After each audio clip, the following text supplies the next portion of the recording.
Yeah, there was a tornado outbreak in Mississippi that unfortunately claimed the lives of 23. And this storm will be moving over the New York metro area today. So what can we expect?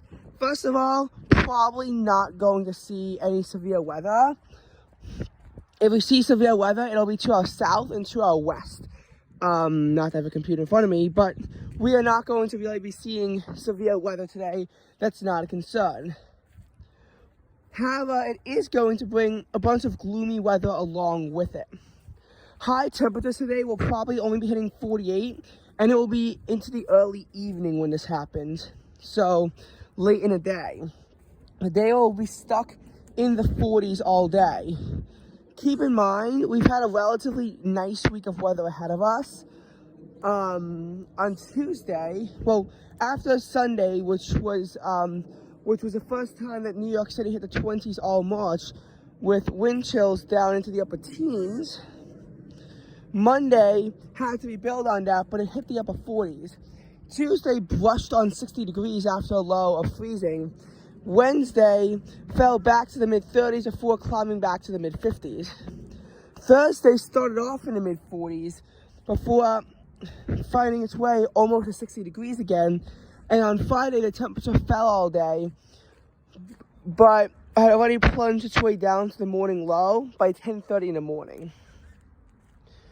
Essentially, it was a bit cloudy over these last few days, but it was mild. It was mild, and today we have this backdoor cold front mixing with this to prevent this big warm-up before a storm from continuing. So we already got the cold front, the cold maritime air, the wind off the water that had sufficiently cooled us down. Gloomy weather will not be in place forever, though. That is the good news. Sunday will start off windy and cold, but temperatures will soon climb throughout the 40s and into the upper 50s, possibly even brushing 60 degrees. But after that, temperatures will yet again fall to the mid-30s, and we'll be in this phase of where lows fall to the mid-30s as highs only rise to the low 50s. Lows could even occasionally fall into the 20s during this time, with highs making it only into the 40s.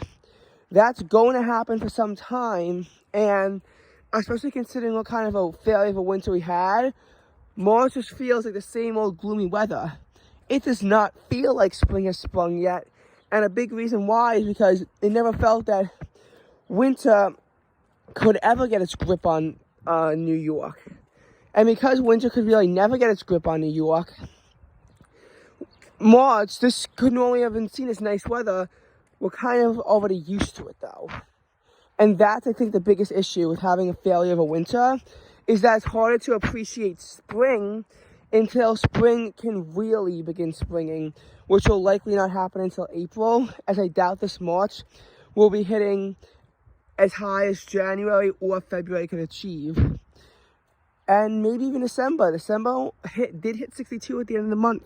January 66, February 70. Whew.